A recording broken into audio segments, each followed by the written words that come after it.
Check, check. How are you guys? I am just beside myself as usual. I don't know how I'm going to fit today's show into one show. I might just have to go on a marathon for like 5 hours, or I don't know, maybe just live stream constantly, like 24/7.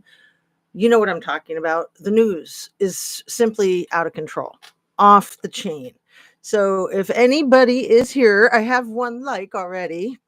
If anybody is here and can tell me if they can see me and hear me, all that good stuff, I'll just fix my light while I'm waiting for a response.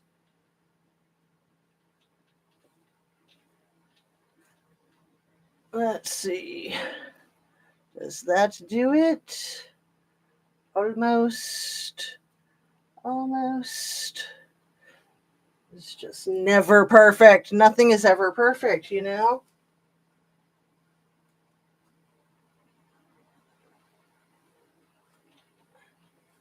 Can't one thing in life be perfect? Come on.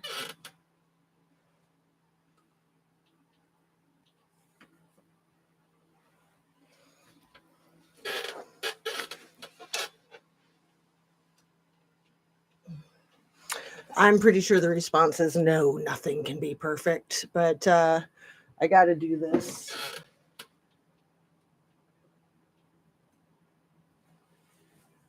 Gots to.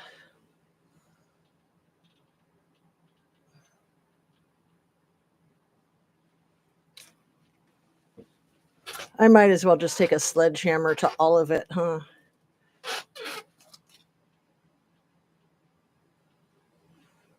No, maybe not. There is hope. Oh, you know what it is? See, this candle right here is green, and I don't want it to be green. I want it to be purple or blue or something like that. Yeah, let's go with purple.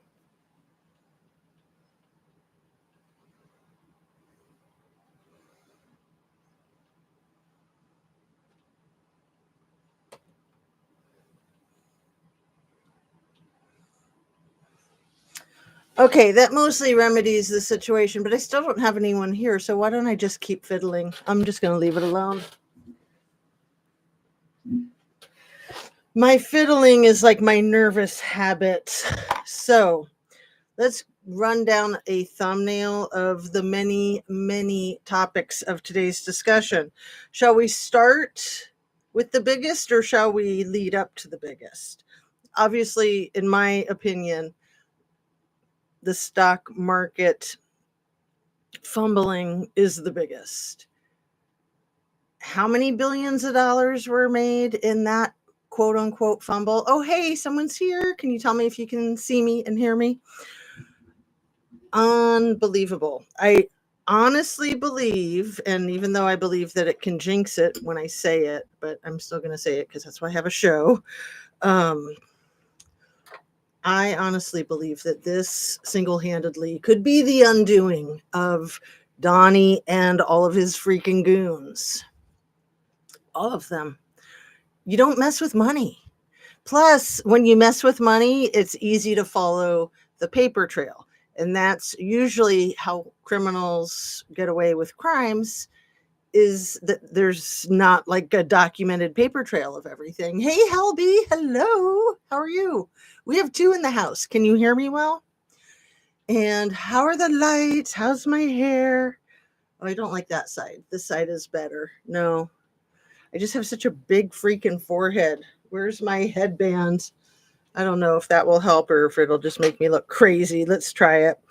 And let's see what else. I mean, I got my freaking cleavage covered. That's half the battle. The hair is the other half the battle. And, you know, we're not here for that, are we? We're here for the content. We're here for the camaraderie. My little Lululemon headband, my little exercise headband. It just takes the additional digit off my forehead, so it's not quite as big. Not quite a 5 head, not quite an 8 head.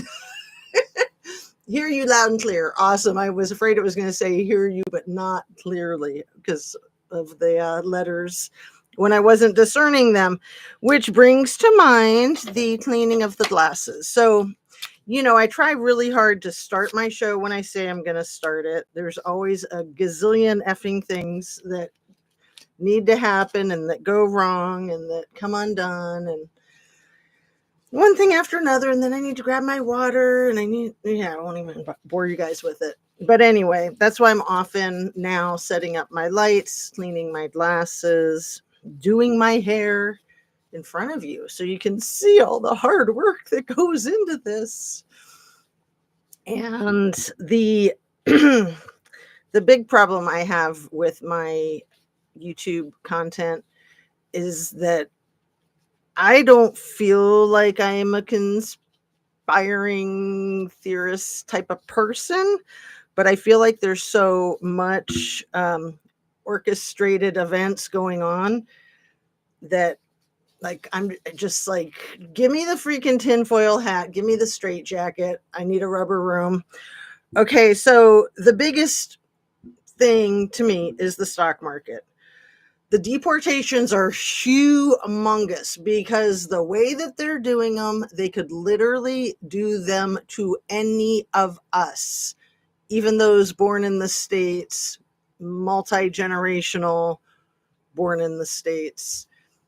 They're not having any due process. Once you're in the prison in El Salvador, they pretend that they have no ability to get you back, even though they say, oh yeah, that was a mistake. This is crazy. So I'm hoping that it'll be nipped in the bud like it seems that it is getting, but we can't take any of this for granted, and we've got to stay on top of this crap ourselves. I feel like we can't expect like we can't expect the congressmen to do it for us because they're busy getting their freaking airplanes crashed into, you guys. The airplane crap has got to stop. The helicopters crap has got to stop. So the airplane wing clipping, and I know I'm yelling now, that happened at about 1:45 yesterday at the Ronald Reagan International Airport. The plane that was sitting still that got clipped by the other plane, they were both American Airlines. The one sitting had 6 or 7 congressmen in it, and it was heading towards JFK or Logan. It was headed towards Boston.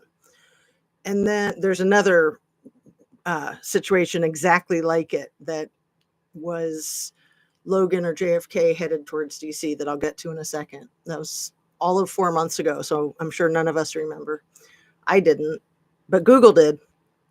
Anyway, the other plane, the one that did the clipping, was headed towards South Carolina. And I'm sorry, but airplanes just don't go clipping each other's wings willy-nilly. Like, that's something that you would get fired for. That's something that your airline would get dinged big time by the FAA. Oh, except that everyone there has been fired, right? Okay. So then fast forward 3.5 hours later, and a family of 5 and a helicopter pilot are all dropped out of the sky, the freaking choppers falling apart and turning upside down in the air. And then it just happens to fall in the river, the Hudson River, really close to where that Captain Sully did that miracle landing years ago on the Hudson River. It's just wild that it didn't fall, I don't know, like onto land and buildings and cars and other people. Nice. And the big quinky dink is the freaking people that were on that chopper. We have all heard by now that it was a family of 5 from Spain. But did you know what those parents did for a living? I bet you didn't. OMG. I can barely keep up with my brain thoughts. So let's see.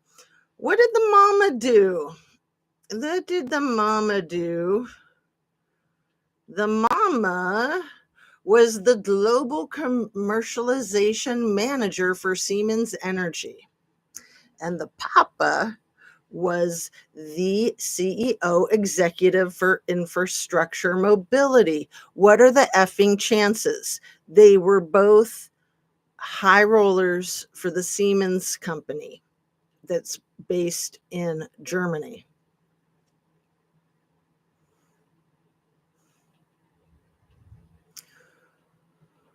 So the children, 4 years old, 5 years old, and 11 years old, were, if this was a sabotage, they were collateral damage. If it wasn't a sabotage, then it's just really lucky for our current administrators, especially the lead administrator of Doggy. Really lucky that those two were on that effing chopper. And maybe it did just drop out of the sky spontaneously into the river, falling apart and upside down. You know, maybe the thing was held together with spit and duct tape, right? Maybe some safety pins or no, bobby pins, spit, and duct tape. So that's probably what happened. So the helicopter fell out of the sky just about 3.5 hours after the one American Airlines airplane clipped the American Airlines airplane with 6 or 7 congressmen on it, headed for Boston. So remember when the Black Hawk chopper hit that airplane over the same airport, the Ronald Reagan International Airport over the Potomac River? Oh, and that just happened to land in the river too. So convenient, because that's a very highly densely populated area. If that didn't land in the water, OMG, you know, the one there over the Potomac. So when that happened, that just happened to be an American Airlines airplane too, that the Black Hawk chopper hit. So what a stack of conspiracies. What a tall stack of conspiracy. I mean, quinky dinks. Freudian slip. Tall stack of coincidences. Get your speech right. Justice. Okay. So let's see.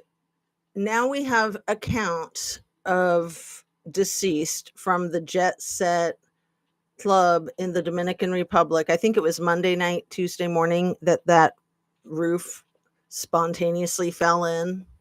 Gravity, man. Gravity's just doing a number. And maybe it is. I mean, sure, you got to keep an open mind, but the effery, the flooding of the zone, the distractions, just one after another. And I guarantee you there's a lot more going on than what we see with, let's say, the freaking stock market. There's a lot more than the freaking tariffs. A lot more. Mainly Project 2025.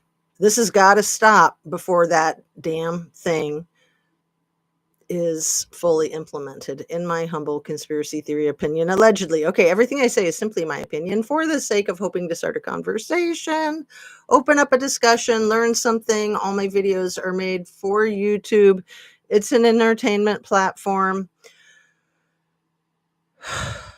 What else? Make sure you're still subscribed if you are subscribed, and if you're not, please consider doing so. Share a video of mine with somebody that you think might like my channel, and turn on your notification bell to ring. And here's the thumb. Am I like the only channel with the creepy, I like to call it my Incredible Hulk thumb, because even though it's gray, it kind of looks green. And yeah, it's big. I mean, I guess it's not that big, but my hands are a little bit on the small side, especially for my height. You know who else has tiny hands? The bigly dude, the bigliest dude in our government. He's got the tiny, tiny hands. It's especially noticeable when he's holding his little bottle of water and drinking it like a rodent. How do you even do that? Let me try. Let me see. I don't think I'm as good as him. Hey, Vieja, what's up? Here we go. Is that good? Am I doing it right?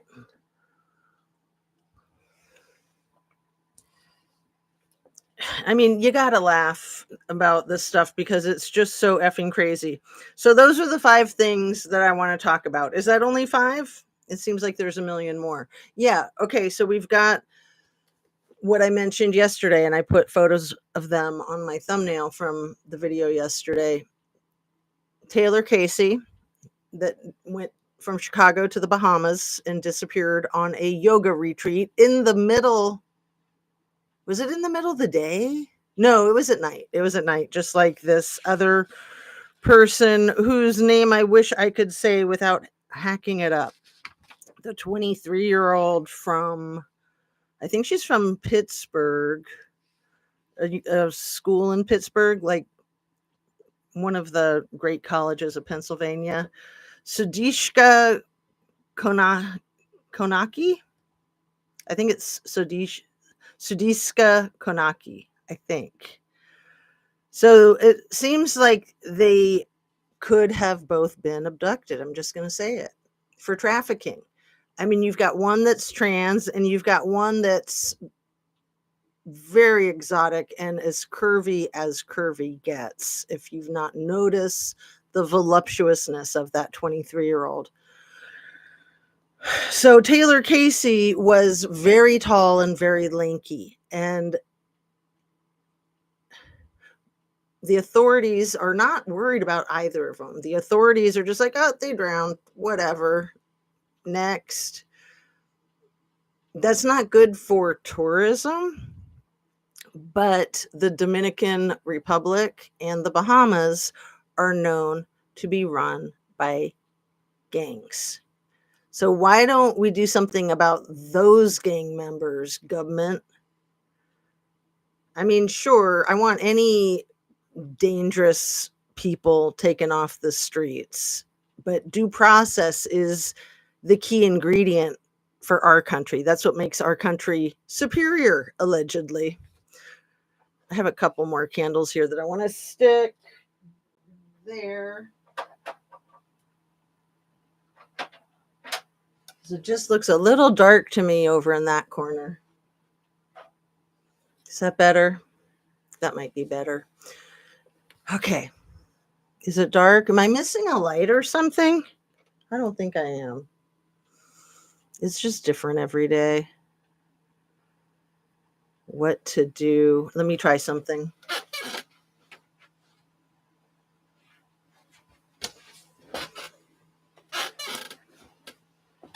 I told you guys, when I grew up in Southern California and I was surrounded by people that worked in the entertainment industry, they would always complain that the hardest parts of working in the entertainment industry, no matter what your job was, the hardest parts were lighting and camera angles, of all things. I'd be like, what? Why can't you just leave everything the way it was the day before and then just pick up where you left off? And they're like, no, you're on site. You got to put everything away. Everything's different the next day. You got different actors, different lines, different weather, different time of day. It's crazy. Anyway, it's pretty wild because, yeah, those are very challenging things that I enjoy the artistry of it, and very few people do. I mean, those are the types of things that folks like Helena Hutchins were very skilled at, and people like Alec Baldwin would pay extra money to have someone with an artistic eye do those things rather than just somebody who knew how to operate the machinery. A lot of people know how to operate the machinery. The artistic eye is a whole nother bag of worms. So let's see what else. Yesterday I was going over the price of eggs, which I don't know if you guys had a chance to respond to that. I really think this obsession over the price of eggs is like hiding in plain sight the price of eggs, not chicken eggs, human eggs. I'm just going to be direct because, I don't want people to get confused and scratch their heads and not be sure what I'm saying because it's all so overwhelming. So the price of eggs, man, how much would a billionaire pay for the perfect specimen of an offspring that was half of his own genetic DNA and half of whoever else he freaking felt like? Maybe somebody who looked like Xana Kernodle, Kylie Rodney, Suduska Konasaki. How do you say it? Konaski. I think it's Konaki. Sudiska Konaki, I think. And I apologize if I'm misenunciating. I really don't like doing that, especially on camera. So I also, in my blitz of a video yesterday, because I was very pressured with my speech and with my time, and I'm not today, I don't think, unless I'm forgetting something. It's entirely possible. I also mentioned a couple other victims of, one was a victim of the being graped. She was a victim a year ago, April 5th of 2024. That was Deniska Malene Sabaha Maya, who is from Costa Rica, lived in Knoxville, Tennessee. That's where the assault happened. She reported it to the police, and the next day her life was ended by someone with a gun who busted into a residence that she was at with another male and a female, and the male was wounded and survived, but she did not. So the man that she named in the police report of assaulting her, and I think his name is Latwayne, Latwayne Osborne. I think that he was just convicted a couple of days ago, maybe. I'm going to need to do more research on that one because I'm still trying to do all the research on the handful of other things that I find extremely important. I'm thinking that I might have to start doing 2, 3, 4, 5 videos a day. I don't know how to keep up with this crap because I certainly don't want to miss it by being like hyper focused on one thing, unless I feel like that one thing is that much more important than everything else. Then of course, you do that. And so then there was the Robin Gardner. Robin Gardner disappeared in Aruba in 2011, July of 2011. She was allegedly snorkeling with a man that she met online. And before their little vacay, he took out a $1.5 million life insurance policy on her. Went snorkeling, lost her, and then I think he collected $3.5 million life insurance because the life insurance tried to say, no, we're not going to give you money for the internet date that disappeared when you were snorkeling with her. And this Robin Gardner, she actually lived with her boyfriend back in Maryland. I think they were swingers. So it was, her full name is Robin Lynn Gardner, and it's Robyn. So I'm going to be doing more about that too. But then the other humongous thing that I'm just dying to talk about, put in the thumbnail, is that cute pink dress that the Karoline with a K is wearing in a thumbnail or a photograph that I think Adam Mockler photoshopped. It's exactly what I said the other day, that she belongs in one of those little pink dresses. And I think they're called like bangkoks or something like that. I think that's the name of that traditional dress, and it's got like the big cummerbund, and it's just like they sit there all stiff and they read the news and they say, "Our president is so wonderful.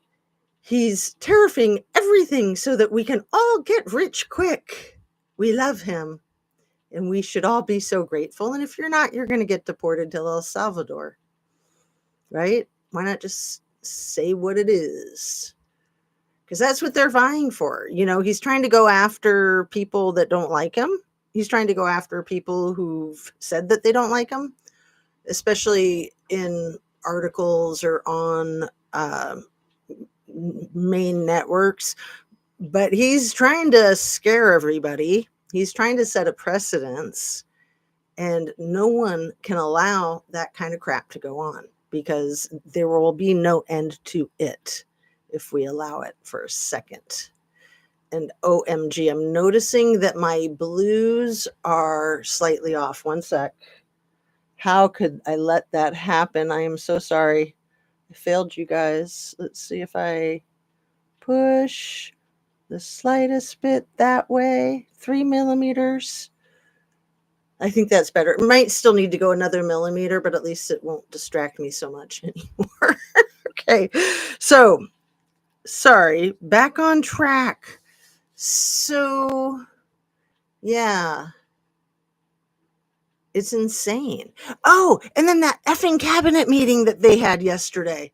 Quote unquote cabinet meeting. It was like the presidential Apprentice. Did you guys see it? I put a link already in the description to Hal Sparks breaking it down, because I don't think I could watch that freaking cabinet meeting for more than like a second.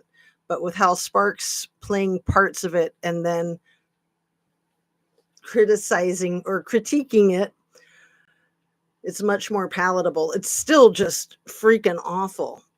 They went around the room one by one, each like licking the boot, kissing the ring, saying the most ridiculous praises to their dear leader and about their lovely family of such experts that are so good at their jobs, their jobs of destroying democracy. And all the girls are so pretty with their long, long hair and makeups on and their perfect nails. They should all be wearing those pink dresses with the cummerbunds. They should all be sitting there saying, "Dear leader, we feel so honored to serve under your majestic power." Because that seriously is the type of crap that they're saying. These are like experts of these departments, secretaries of state, who don't know a damn thing about what they're doing. They barely know enough of the lingo of their department to even just say the bogus amenities of how wonderful Donnie is and how much they all love each other like freaking Teletubbies very much. So if they're all wearing those pink dresses with the cummerbunds, I think we should just put the dudes in the pink dresses with the cummerbunds too, because they all seem to be really emasculated. They all wear the makeup and the eyeliner, and yeah, when you're in front of a camera with the lights flooding you, you kind of need that or you'll look dead. OMG, you want to know who looked like she was 6 feet under, or Beetlejuice? Seriously? I could do a 1-hour show about that crazy woman from the World Wrestling Federation. OMG, was she just nauseating to look at. I thought that little T looked like he was going to fall asleep much of the time. She looked like she rose from the deceased.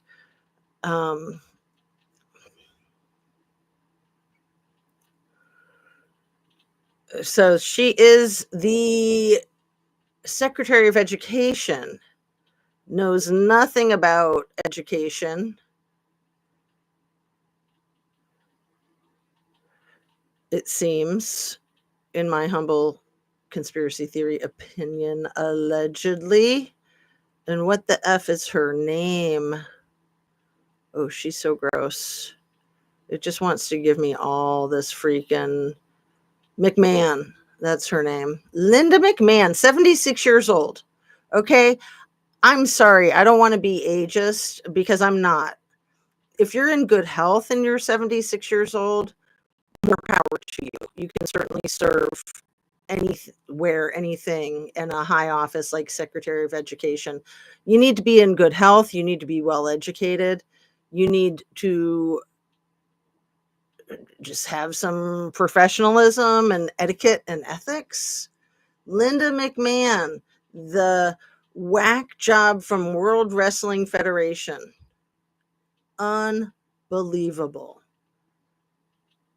Like to take a folding chair and just break it across the back of the children trying to grow up and get educated in this country. Okay, so let me take a drink and calm the F down and then continue with this freaking commentary on the multiple masquerades of the week. So it's Friday. And, ever since the inauguration, I've gotten really nervous on Thursdays and Fridays, like what the F is going to happen this weekend. It's always something gargantuanly huge, crazy, the kinds of things that can't really happen on weekdays during business hours. They try to sneak it through at 2 a.m. on Saturday night when people are either asleep or if they're awake, they're not sober, right?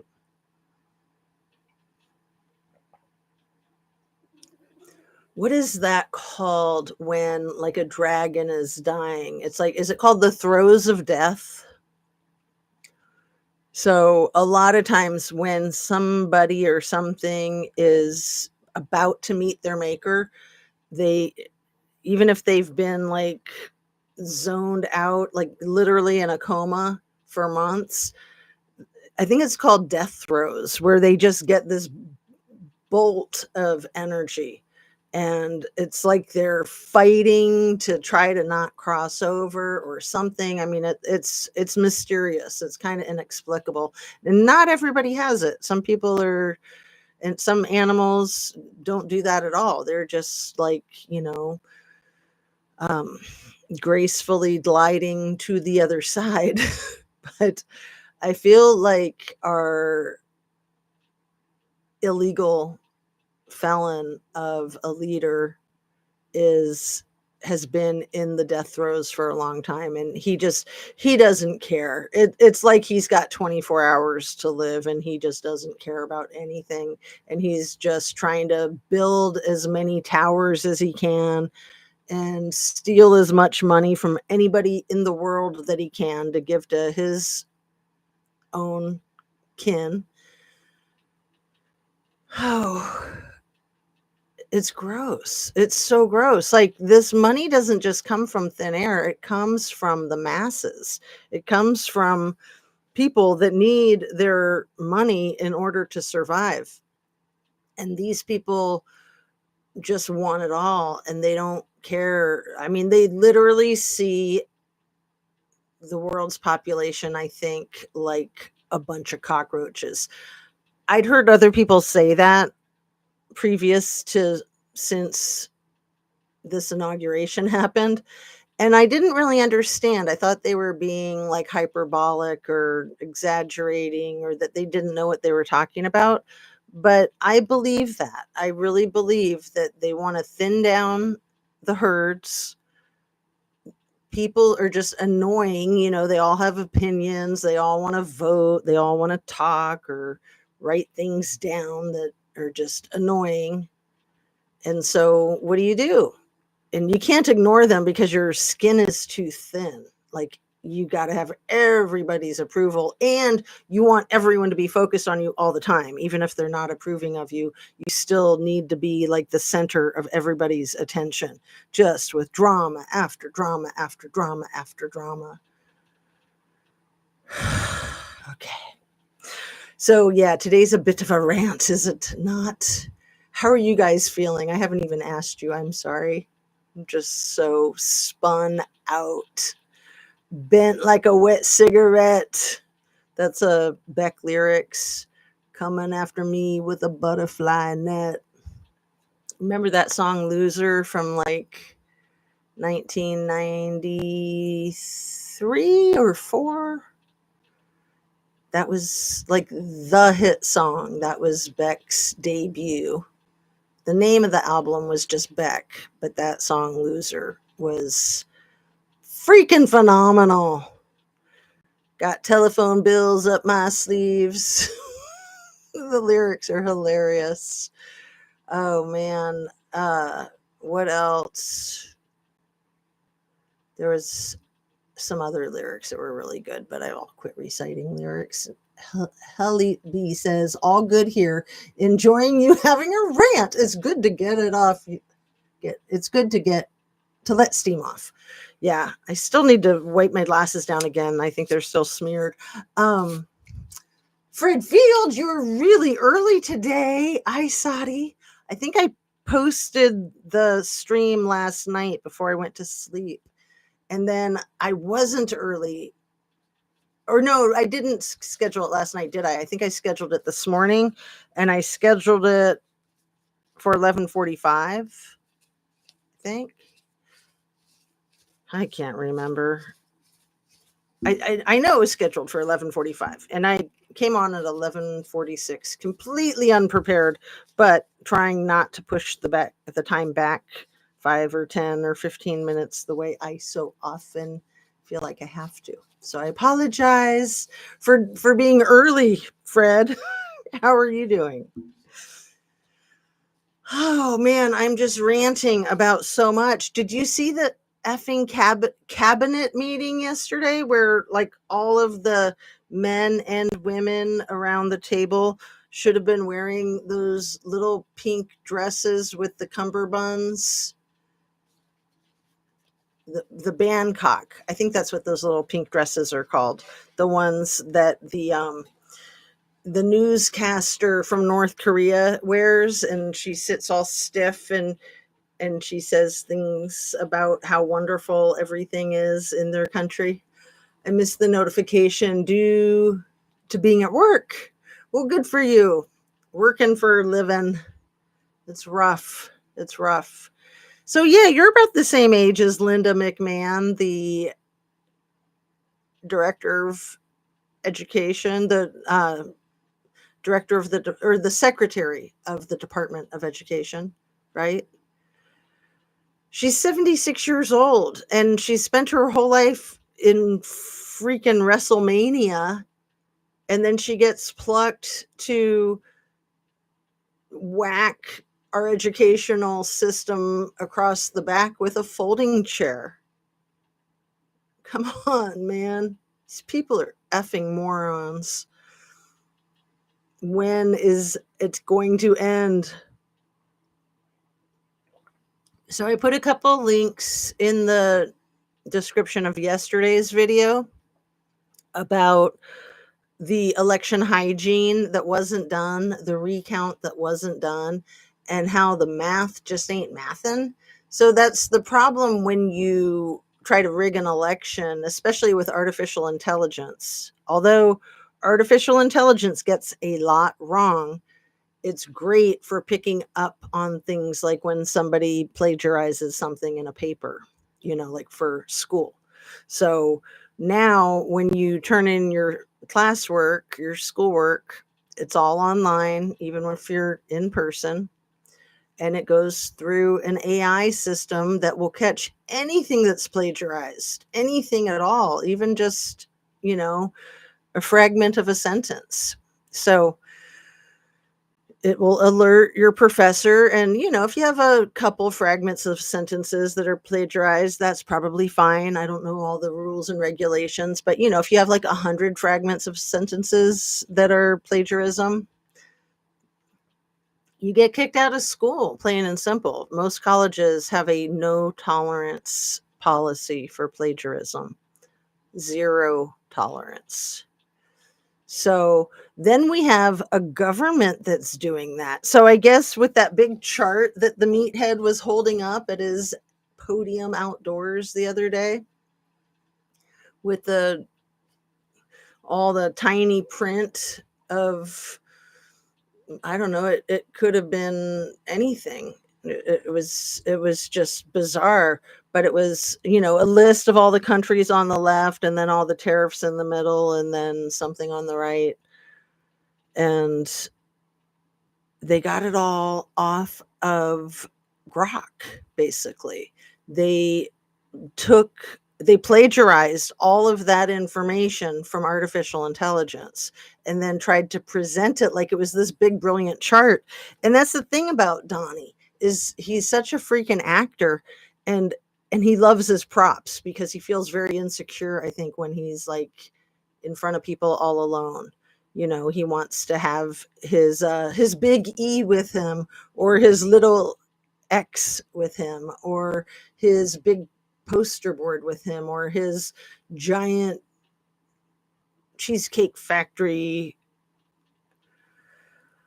things, menus, the executive orders that look like giant Cheesecake Factory menus that he spends like 2 minutes writing his name out like half a mile long, like it's a freaking and then he holds it up and he smiles. He's like, look what I did. I signed my name again. I'm so smart. Kiss the ring. I love me. And he's got somebody standing there reading to him what he's about to sign.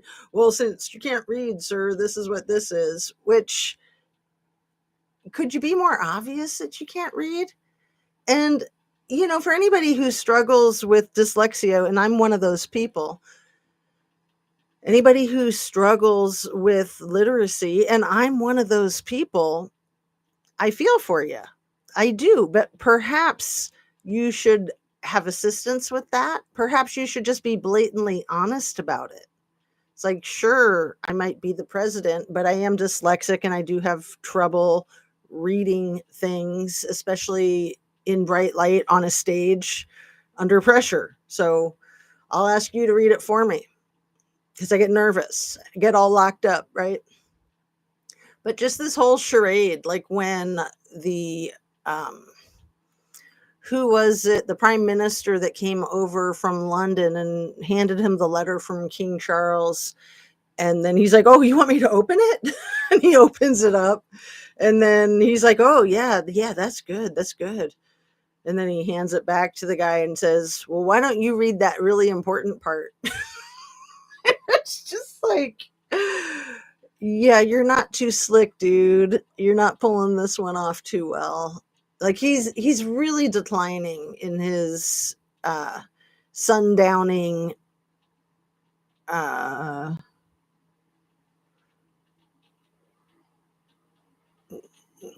I mean, I have no other better term than death throes. He's in the death throes.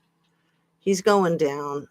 He turns 79 in a couple of months, and he wants to spend how many millions of dollars of our taxpayer money rather than saving it so that Doge can steal it. He wants to have this giant parade all across the universe. You know how he likes to fly the airplanes that say things about how wonderful he is with the flags off the back, or they say, are you ready for it? I think that was the one he flew over the Taylor Swift concert in Miami, or get ready for it or something like that. Get ready for it, cat lady, childless cat lady. I can't remember. Anyway, you would think that he'd be flying rockets all over the freaking galaxy with those types of flags so that everybody can know that he's the ruler, king of the galaxy, right? but man, the big E would have an issue with that, and they seem to be having issue. So in that cabinet meeting yesterday, sweet Donnie said right to him and right to everybody there that he doesn't need E for anything. He's done with him. Except he kind of likes him like he's a cute little puppy dog, so he'll keep him around just to pat him on the head every so often and maybe throw him a bone. And the big E took it on the chin and said, but he's scheming. That's gonna get ugly real fast. Probably, if not by the end of the day, by the end of the weekend.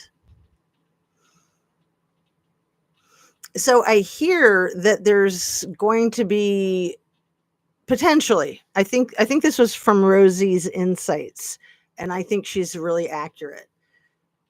She is very intuitive, and I think she calls herself like tarot politics or something like that. I think last night she said that there's going to be American troops in Russia attacking the Ukraine really soon. I hope she's in left field. I hope she's not accurate with that one. But I could imagine it. I could see it. And they've already found that there's Chinese troops in Russia fighting the Ukraine, right? Isn't that like the new thing of the last couple of days? Donnie has bought a lot of golf courses in Scotland. Oh, you're kidding me, Helby. Like in the past or just recently? Like just in the last 24 hours with all the money that he cleaned up off of the freaking free fall of the stock market? Because, yeah, you got to launder that money. And they're trying to go to the cyber currency, which means that they will control all of it. And you'll be lucky to get a freaking dime. That's exactly where this is headed. And that's exactly the science fiction book that I wrote for college at Miami University about Miami University a year or two before Handmaid's Tale was even published. It was a lot like Handmaid's Tale, except it didn't really get into that perverted stuff and the reproduction stuff. It mostly focused on the elitism. And I'll tell you why, because a lot of people don't realize that the universities and colleges all across this country were for men only when they opened. So I went to Miami University in Oxford, Ohio in 1985 for my first couple of years for my freshman and sophomore year before I transferred to Evergreen State College in Olympia, Washington in 1987. And then I graduated from there in 90. And then I got married in 92, blah, blah, blah, blah, blah, blah. Anyway, back to the point. When I was at Miami University, I was majoring in philosophy and creative writing. And I wrote a science fiction story that was in the future, but it was going back to the history of Miami University when it was all men.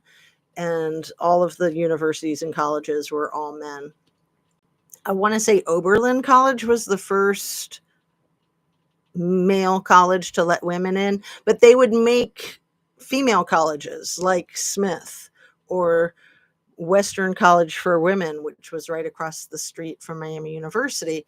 And it wasn't to educate women about how to have a career unless you think being a housewife is a career, which I think can be argued. It basically was teaching women how to be more entertaining and sophisticated for the elite graduates of Miami University. So Miami University had thousands of male students, and then Western College for Women only had a few hundred students. And I was in the School of Philosophy that Miami University had bought the Western College for Women and turned it into the School of Interdisciplinary Studies. And then you took some of your courses on main campus, but you took most of your courses in philosophy right there. And one of my main campus courses was creative writing. So I wrote this really scary story about how you had to have like a credit card. Granted, this is like 1986 when I wrote this. So I was kind of, able to see the future. You had to have a credit card to get into any building, anywhere for security purposes. It was like your driver's license and your driver's license and credit card. It was all on one card and it gave you access to anything and everything. So if you went to the grocery store and you had money on that card, but the government was mad at you because you said something critical, they could just lock it down so that when you tried to buy your food, it wouldn't accept it. And then you'd have no food. And then after I wrote that story, that I think that was one of the themes of Margaret Atwood's Handmaid's Tale that came out a couple of years later. And, I had read a Margaret Atwood book when I was a teenager. So I was kind of along those lines of thinking. I was studying feminism along with philosophy, and I'm sorry if that's offensive to anybody. One of the things one of my boyfriends back in college said is it shouldn't be called feminism. It should just be called humanism, because it's just humane. It's not so much about feminist politics. It's just about human rights. I thought that was a really good point. But in studying the feminism and philosophy, I got to meet Ursula Le Guin, if you guys know who she is. So maybe that was one of the ways I got that science fiction story in my head. I don't even remember Ursula Le Guin's stories too well. I think they were more like Star Trek kind of things, kind of like Dune and stuff like that. But Margaret Atwood is a very forward thinker. She's still alive. And I was like kind of flipped out earlier this week when I realized that they were releasing the most current season of The Handmaid's Tale this week. So, I thought that it had been done a long time ago. I thought it ran for like 10 years. It was ultra popular. I thought it wrapped up like 5 years ago. I was totally off because I never watched it on television. I think it started in 2017. I picked up my phone here to know that I'm being accurate. I think it started in 2017. It went for 5 seasons. The last season wrapped up 2 weeks after Kylie Rodney's birthday is when they started dropping season 5, and they finished dropping season 5 4 days before the Idaho 4 case happened. 11/9/22, before 4 days before the 4 were taken out at 11/22 King Road. Not weird at all. Not weird that Kylie Rodney's mother had Handmaid's Tale icons on her Facebook profile. Not weird at all. And then our government right now references Handmaid's Tale. Our newscasters reference Handmaid's Tale. And then come to find out, season 6 just started dropping Monday or Tuesday. Let's see. Season 6 Handmaid's Tale. And for anybody who doesn't know, the basic theme of The Handmaid's Tale is that our entire country is on lockdown. It's like very non-American, and everybody's basically prisoners, and women have no rights. And the handmaids are the young women that are used for reproduction purposes and reproduction purposes only.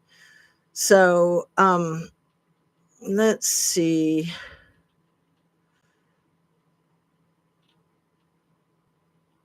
The season 6 synopsis of The Handmaid's Tale. Season 6 Handmaid's Tale release date. That's what I wanted.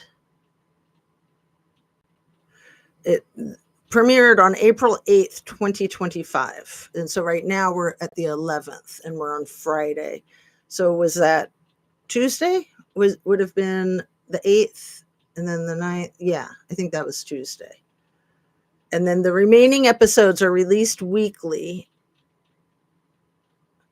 So the first 3 episodes were released on April 8th. This is season 6. And I don't know if it's the final season or if it's going to keep going. The season finale will be on May 25th of this year, 2025. So I don't know what to think about the current situation, the current status of that. I think it's weird. So Helby, I'm so, did I not highlight anything yet? Let me highlight that. Pin message. Sorry, you guys. I try to get messages pinned so that I'm pinning them as I go. But I've just been on a tear, haven't I? I'll slow down, I'll breathe, I'll tune into where you guys are coming from. So he bought them previously. Yeah, real estate is a great way to launder money if you buy it with suitcases full of cash. And that happens a lot, even here in Ohio. You just use a suitcase full of cash that takes your illegitimate money that came from nowhere and makes it legitimate. And so then, because you can't take illegitimate money and put it in a bank if it was gained through illegal processes. They want to know where it came from. If it's anything over $10,000, it has to have a trail. And then if it, like, they have different levels. If it's $50,000, you have to have like a medallion. This is what notaries are for. And then I don't know above $50,000 where the markers are. So like 10,000 and 50,000, maybe there's one in between there that I'm not aware of. But this is why numbers can be chosen so specifically. For instance, like 149,500 instead of 150,000. Because that's probably some type of medallion marker that they're trying to avoid, Hello, Mrs. Amir. How are you? My mom graduated from Oberlin, Fred Field. That's fantastic. That is fan-freaking-tastic. So when I went to Evergreen, I made friends, one of my dearest friends still to this day, with someone who was half Native Alaskan and half just regular American. Her mom had gone to Western College for Women, I think when it was still Western College for Women, but maybe it was already part of Miami University and co-ed. But because she went on to become a physical therapist. And so, for women to go to college back then, like my grandmother went to college in 1942, very unusual. Even the men didn't go to college that often. Women, it was kind of unheard of. And my grandmother dropped out of college because she got her MRS degree, which was like what most women were after. That's not what she was after. She kind of felt robbed. But, she did very well as a military housewife for her career. She did. It's wild, but she saw that as a career. And she did great. Excellent. Right down to like the full acre of organic vegetable gardening upon retirement from all the other myriad of things that she did when they lived all over the world. And she was the wife of a colonel. So, she had to do a lot of impressive things to be successful. Behind every good man, there's a woman. But anyway, back to my friend's mom who got her degree in physical therapy. So she went on to get a master's degree. Nowadays, you pretty much need to get a doctorate degree for physical therapy or occupational therapy. But when she got her degree in physical therapy, she traveled the world to help the underserved, and you can make a lot of money that way. So she went up to Alaska the way so many doctors do. That's like that old successful television show, Northern Exposure. It all focused on a doctor that didn't want to get off the airplane at the Alaska small town that he was supposed to be doing his medical residency at. And that's just a typical scenario that they had, that they still have probably. But for my friend's mom, she loved Alaska and she loved hanging out with Native Alaskans. And that was like so looked down on, like you just weren't supposed to do that. But she fell in love with a Native Alaskan. They had 5 beautiful children. They lived happily ever after. The rest is history. Anyway, it was just really wild that I made such good friends with somebody whose mother had gone to Western College for Women, like back around the time that I was born, in the 60s. So yeah, I'd have to like look up what year.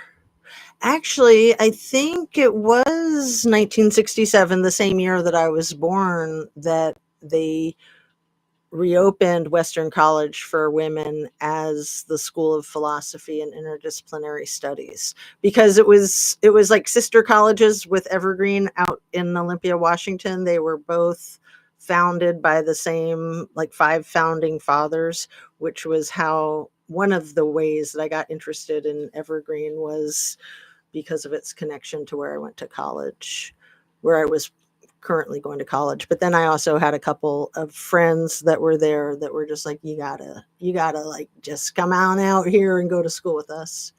So yeah, I've never been to the Oberlin campus. It's got such a great reputation. Fred, your mother must have been a genius. Dad from Dartmouth, me Cornell College. That's right, I remember that. Isn't Cornell part of that interdisciplinary system that I'm talking about? I think it is. 1967. I think it is part of that with the same founding fathers, and maybe Amherst College up in New Hampshire area. I think there was like 5, and I think one might be in Colorado. But anyway, I'm kind of getting off track here. But man, you're a well-educated individual. I know Cornell is very spectacular, Dartmouth and Oberlin. So you're like a pedigree, Fred. You come with papers, right? Okay, let's get on with it. Let's talk about the biggest stock market crash in all of stock market crashes, and how Mr. Donnie was patting himself on the back yesterday for the rebound that happened the day before. But then it continued to decline again yesterday. You just can't keep up with this stuff. The problem with the instability is that it's instability, and everything in the world needs reliability and consistency. That's all we need, reliability and consistency.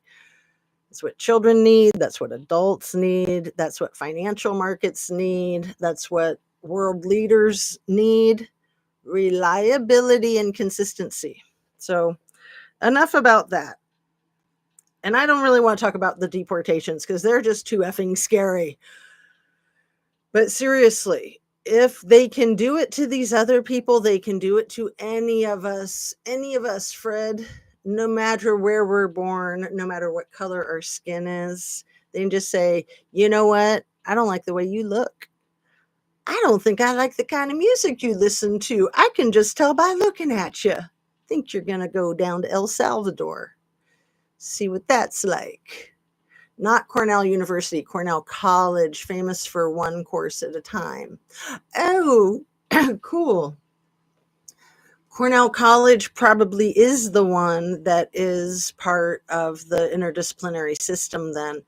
The one course at a time is also Colorado College in Colorado Springs, Colorado.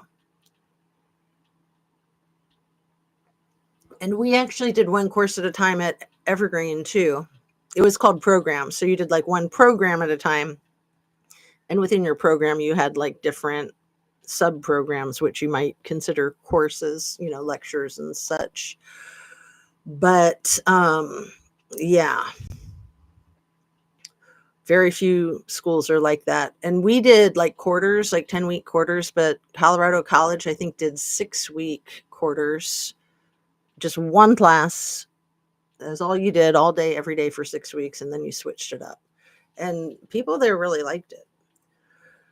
So did you do one course at a time for 6 weeks, 10 weeks, 20 weeks? Was it like a semester or a quarter, Fred? If you remember, I'm sure you do, even though it was a while back. So the plane crashes. So I mentioned a plane crash up in Boston just this past November. I want to say it was November 24th of it's weird because the AI gets confused. It just wants to tell you about the one yesterday.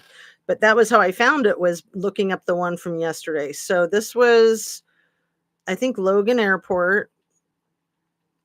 And It was the same thing where a American Airlines plane got clipped by a Frontier airplane, Frontier Airlines. It was a 777 that got its wing clipped. And there were a couple of really important people on that plane. So, there were like 6 or 7 congressmen on the plane yesterday that got its wing clipped. Both the plane that was sitting still with the congressman in it was a American Airlines, and the plane that did the clipping was American Airlines. So Logan Airport, Logan airplane clipped in November. And see, it's going to just pull up what happened yesterday. Yep, that's what it does. Okay, here we go. Boston Logan Airport planes wing clipped incident on Monday, November 25th, 2024. See, none of us probably remember this, do we? 2 planes clipped wings at Boston's Logan Airport, stranding some passengers. The wings of the 2 planes clipped each other at Boston's Logan International Airport Monday. The plane yesterday that got its wing clipped was at Ronald Reagan International Airport, headed to JFK, which is the other airport in Boston. And just happens to be the JFK. Okay, let's see.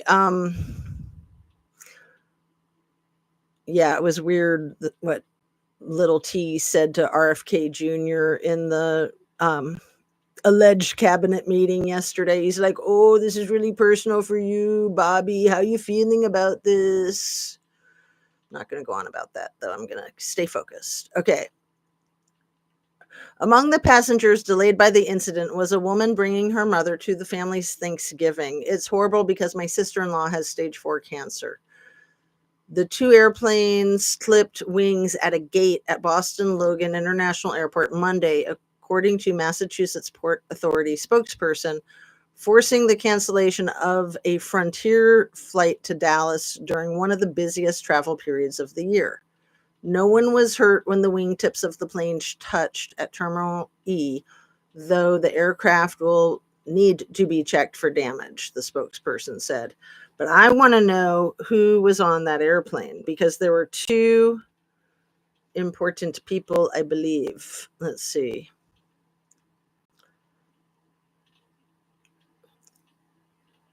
Oh, will it tell us in one of these articles? Okay, let's read this. This was written a few days later. 4 planes involved in 2 separate collisions at Boston Logan Airport. This is a People magazine article.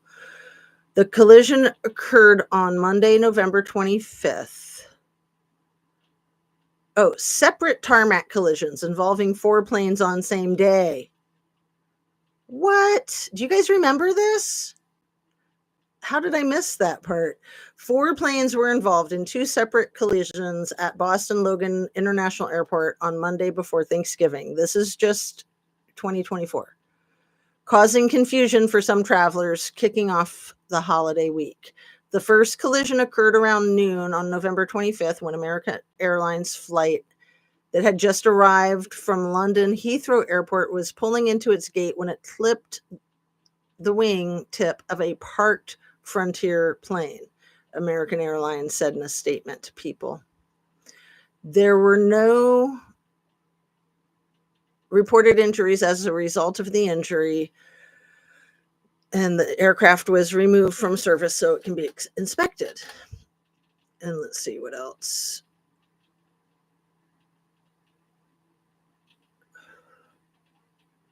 Where's the second one? The second flight. So at 6:15, a JetBlue plane was being towed when the towing vehicle struck the back of a Cape airplane that was waiting to park at a gate, the Massachusetts Port Authority said. The Massachusetts Port Authority says both incidents were minor and occurred at low rates of speed. It was an absolute mess. There were lights everywhere, a passenger who was supposed to board the JetBlue flight told WCVB. The outlet further reported that the scheduled JetBlue flight bound for Orlando was delayed for hours as a result. Wow. So that's really weird that there were 2 planes that got their wings clipped at the Logan Airport on the same day, November 25th. And then I don't know what else was going on November 25th. Like, the election had just happened a couple of weeks prior, and there were a lot of people wondering why there wasn't a recount, why there wasn't the election hygiene that there normally would be. And to me, it seemed like that's when the crap fest began, just like distraction after distraction after distraction. And then this week, so many distractions. And then to have that same thing happen, basically, you got one plane parked and the other plane being towed. And it's the plane being towed that clips the wing. Like, you don't get that close. Planes don't get that close. I don't think those are accidents. Sure, they could be, but like 2 in a day, that's weird. Have there been any in our nation since November until yesterday? And then 3.5 hours later, an helicopter just falls out of the effing sky with a couple of extremely important high up executives from Siemens industry in Germany, from Germany. They were living in Spain. The wife was, what did I say? The CEO. No, the husband was a CEO. One sec, I've got it right here. She was the global commercialization manager for Siemens Energy, global commercialization manager. He was the CEO executive for infrastructure mobility. What are the effing chances? And again, American Airlines. It was 2 American Airlines planes yesterday. The first one on November 25th was an American Airlines jet that was clipped by Frontier. Or it gets so confusing because Frontier is like the company, I think, like with that one on November 25th, I think the American Airlines plane was a Boeing 777 and that the Frontier was an Airbus, different manufacturer, right? They're in like Europe or something like that. We won't even get into all the Boeing whistleblowing problems, right? It was 6 weeks, but not when I was there. LOL, I could be several papers, tests the same day. Ouch. Hate that. Yeah, papers were the worst. Tests were pretty bad too. Like, I would get better grades on papers than I would on tests due to my dyslexia. But so I didn't test very well, but I could write a paper pretty well. But I hated papers. OMG, I hated them. And I usually procrastinated them and started them the night before and stayed up all night. And then I'd get all obsessive trying to make it perfect, trying to get an A at the last minute. It's like, man, if you're going to try to get an A, maybe start prior to the night before. If you're starting the night before, just shoot for a B or C. Wonder, was one of the aircraft using the guidance system to come onto stand? Yeah, I don't know. Aircraft guidance systems use computers to guide them, right? And they're easy to manipulate too, like easy to scramble.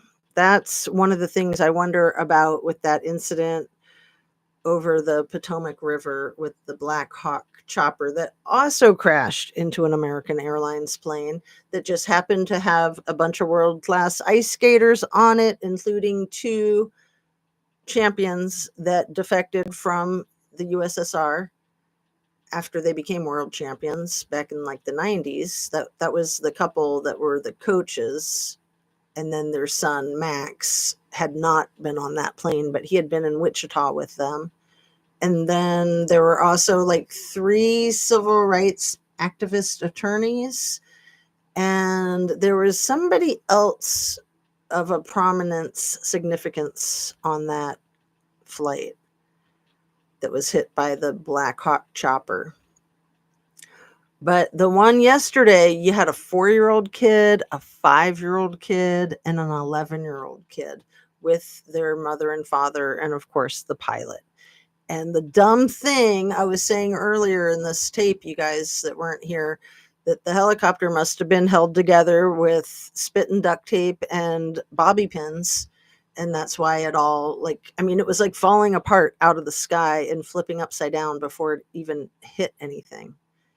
And sure, it could have hit a bird, like that airplane that Captain Sully had emergency landed so gracefully years ago. That was like a Canadian goose, I think, that went through the engine van.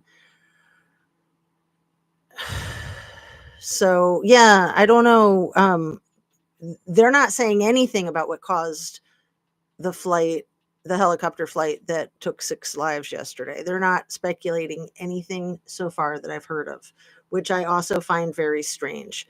Normally, they'd just throw out what they suspect the most, like mechanical failure, or maybe it hit a bird, or maybe the spit and duct tape quit holding. I mean, these types of machines are inspected daily upon each use. And this was a company, it was a touring company. So it was like the family was just there on vacation and they just were taking a little helicopter ride through New York City, which I would imagine would be pretty phenomenal to be that high up over such a big city. Although to me, it would just be kind of scary because I get motion sick and I don't like looking as far as I can and not seeing nature. I would imagine that no matter how far you look in New York, unless you're looking out over the ocean, but in every direction, that you're not going to see more than a tree or Central Park, but just a sea of buildings. I mean, to me, that's just kind of creepy. Los Angeles was like that when you got up to the high points, and all you would see was basically cement for as far as you could see, except, if you're looking out over, like, I guess, like northeast over the Griffith Observatory, that's all like dry desert type of nature. Or, of course, if you're looking out over the ocean in Los Angeles. But I mean, just these big cities where, as far as the naked eye can see, it's just building after building after building. I don't like it. I don't. That's too many buildings. Like too much alphabet. Oh, so the plane crashes, the chopper crashes, the building, that ceiling collapsed in Dominican Republic. I think that was on Monday night, Tuesday morning. So is that right? Was that like the same time that The Handmaid's Tale was being released? Oh, conspiracies. So the last I looked, I think the body count was 221, and it's called Jet Set. Let's see what it says now. Jet Set Club, when it happened, and what the count's still 221, I think. It's so sad. It's a disco club in Santo Domingo. It opened 50 years ago. It was very popular, and it was most popular for their Monday night parties, called like the Jet Set parties or something. And it was a lot of prominent individuals. There were a lot of famous folks there, politicians, athletes. The lead singer of the band passed away, the saxophone player, and I think it was a really popular band. Oh, it's just so freaking sad. And then, so yeah, 221. I want to see what time it happened. It was on April 8th, which, yeah, that was the same day as the freaking Handmaid's Tale was released, the first 3 episodes of season 6. What a coincidence. So it killed at least 221 and injured 255. Okay, so at least there's more survivors than deceased, because the last time I looked, it was under 200 that survived. So they just hadn't finished counting, because I don't think they've rescued anyone else that survived. 189 people were rescued from the rubble. So all of the folks that survived were rescued from the rubble on day 1. So it was Monday night, it was Tuesday that everybody was rescued. I don't think they found anybody survived since Tuesday. And it's just so sad. So let me just read you a couple of the prominent individuals that were there. Not that they're any more important than anybody else. It's just, names that you might recognize or positions that you might recognize. So the Monte Cristi governor, provincial governor, Monte Cristi provincial, like province governor, Nelsie Cruz, former Major League Baseball players Octavio Dotel and Tony Blanco, the merengue musician Ruby Perez, who was performing when it happened, the Dominican Social Policy Cabinet coordinator Tony Guaba characterized the event as the worst non-atmospheric disaster in the nation's history. So the cause is under investigation. They're calling it roof structural failure, and it could be that it just happened spontaneously from poor design, rot. Who knows? Or it could be that somebody did something to sabotage it, and that there were certain people in there that they did not want to survive. So almost half didn't make it, 221, and then 255 survivors. It's just so freaking sad. It's crazy, isn't it?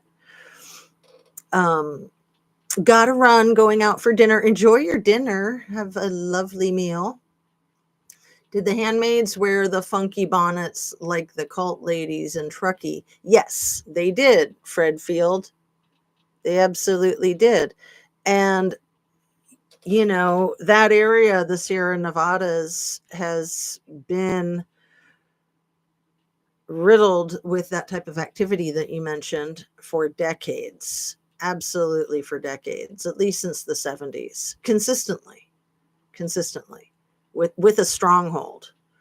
So who knows what type of community Lindsay had worked her way up to be, like a high priestess or something recently when Kylie went missing. The same prominence of Sunshine Fowler, who helped coordinate Kylie's celebration of life. And then Scammy seemed to be getting some kind of award as a high priestess celebration of her life at what was supposedly Kylie's celebration of life. So, that whole concept of sacrifice could have significance for real. I mean, that's not one of the places I usually go in trying to put that puzzle together. It's entirely possible. But yeah, The Handmaid's Tale, it's those weird white bonnets so that people can't see your face. They remind me of the things that racehorses wear so that they don't get distracted by things in their peripheral vision. And so it's also so that people can't see how beautiful these young handmaids are. And then they have to wear these long red dresses that are like robes that cover every inch of their bodies so that nobody can see how attractive they are, because they belong to the family, or like the husband and wife that owns them.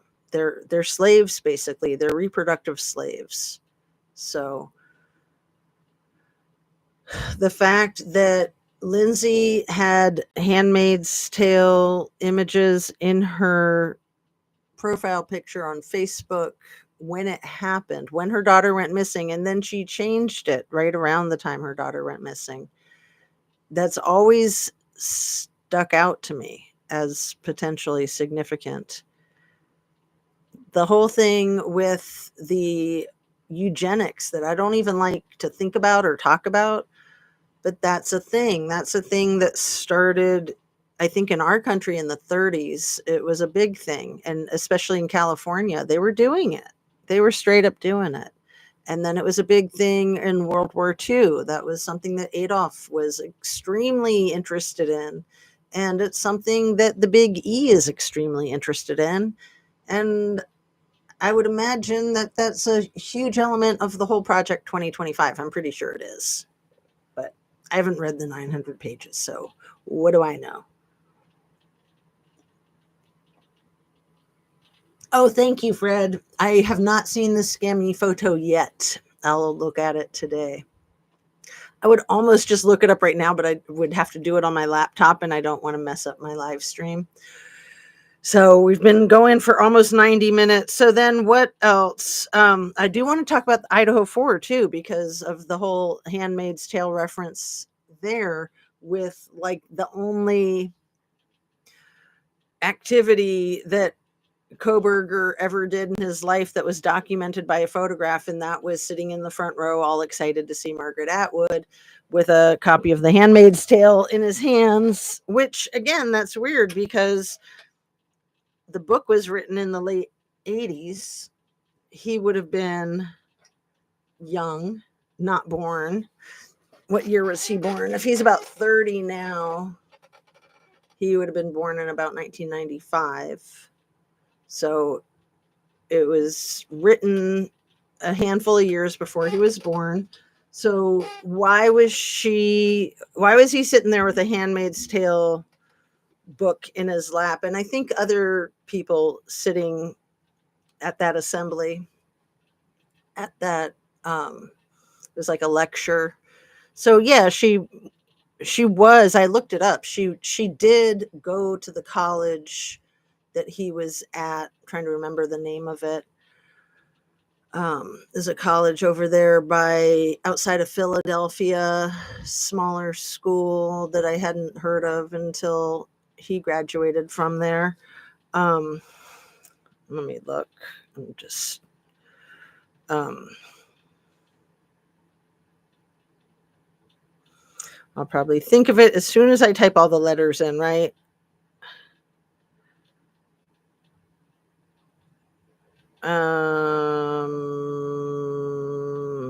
DeSales University in Pennsylvania.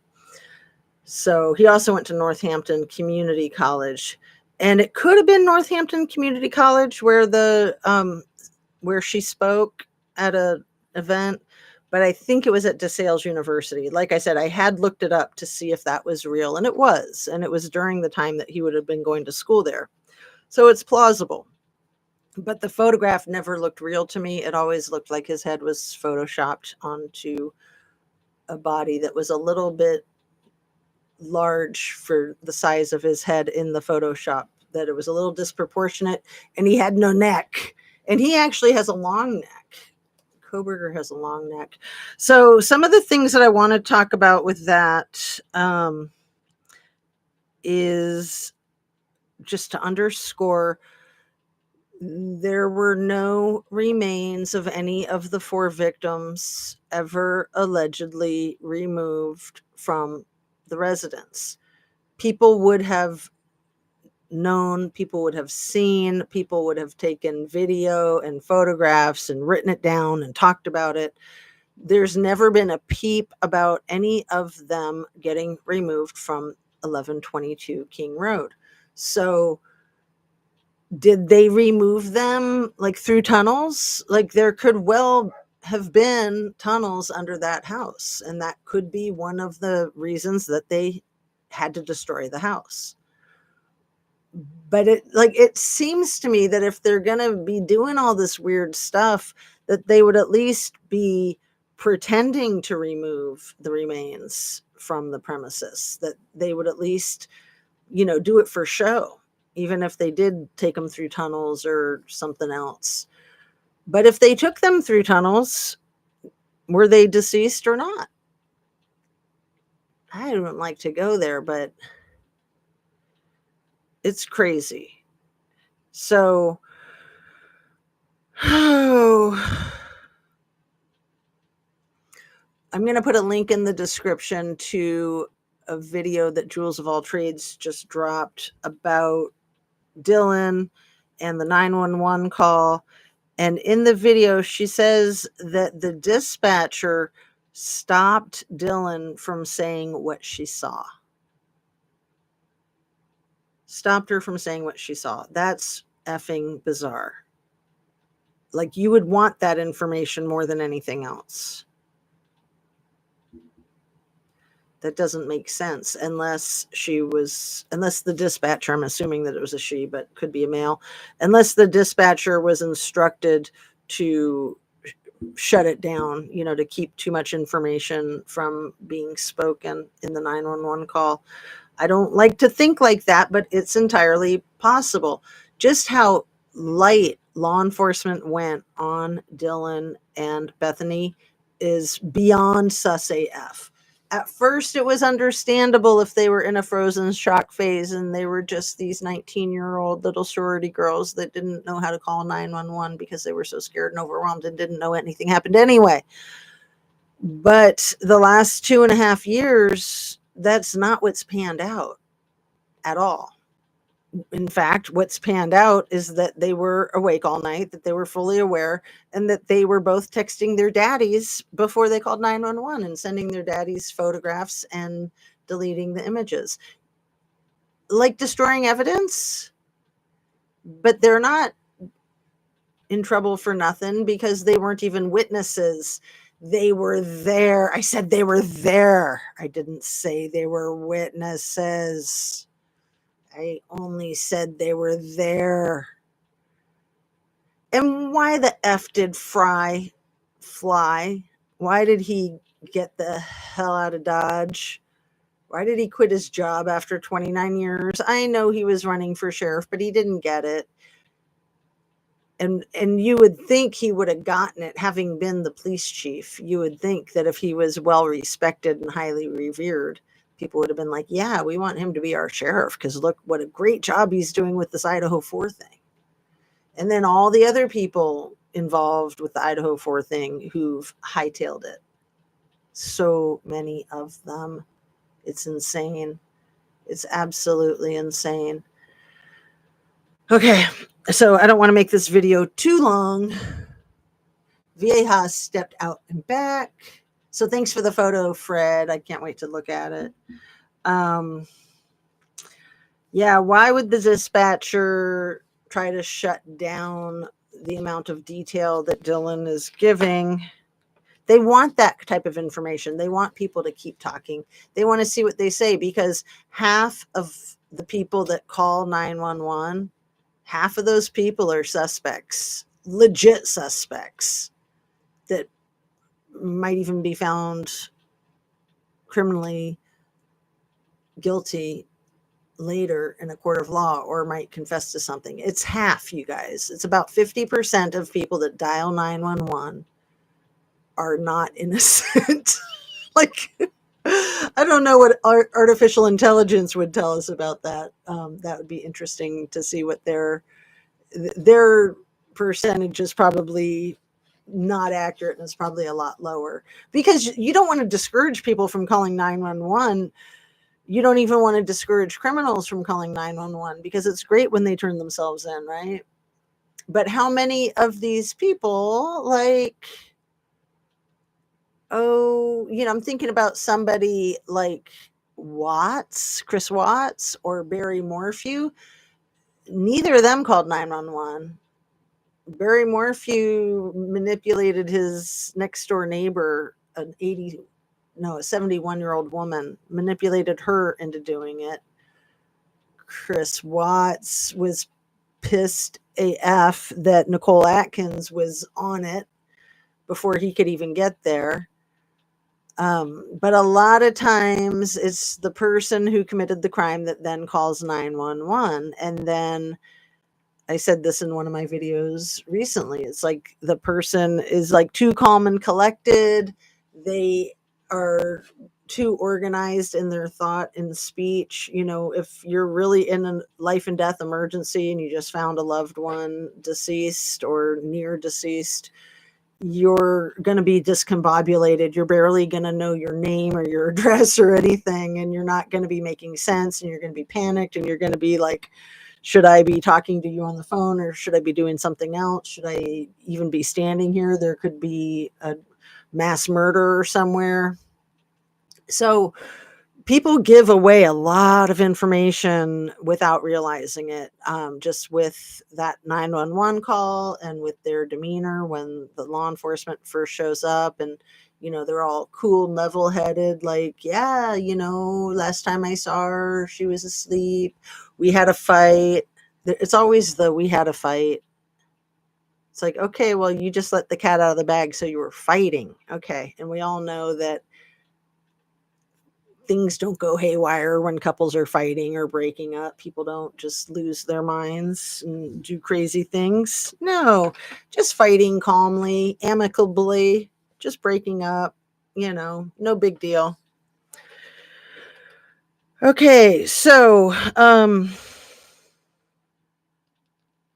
sons of the public work minister Eduardo Estrella were in the Jet Set Club party.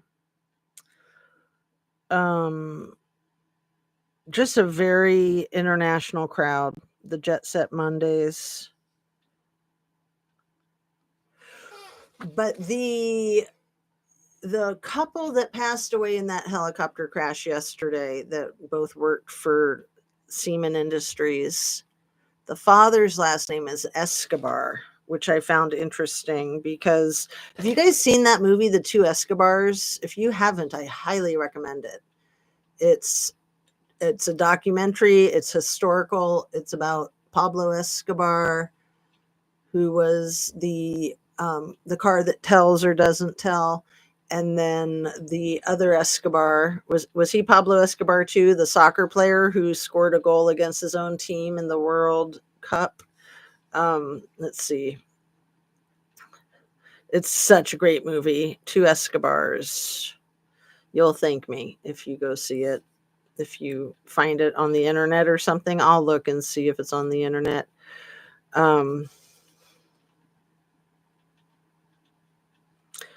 Two Escobars documentary.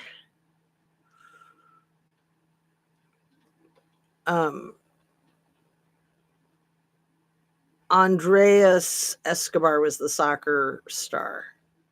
And then the kingpin of the international ring was Pablo Escobar.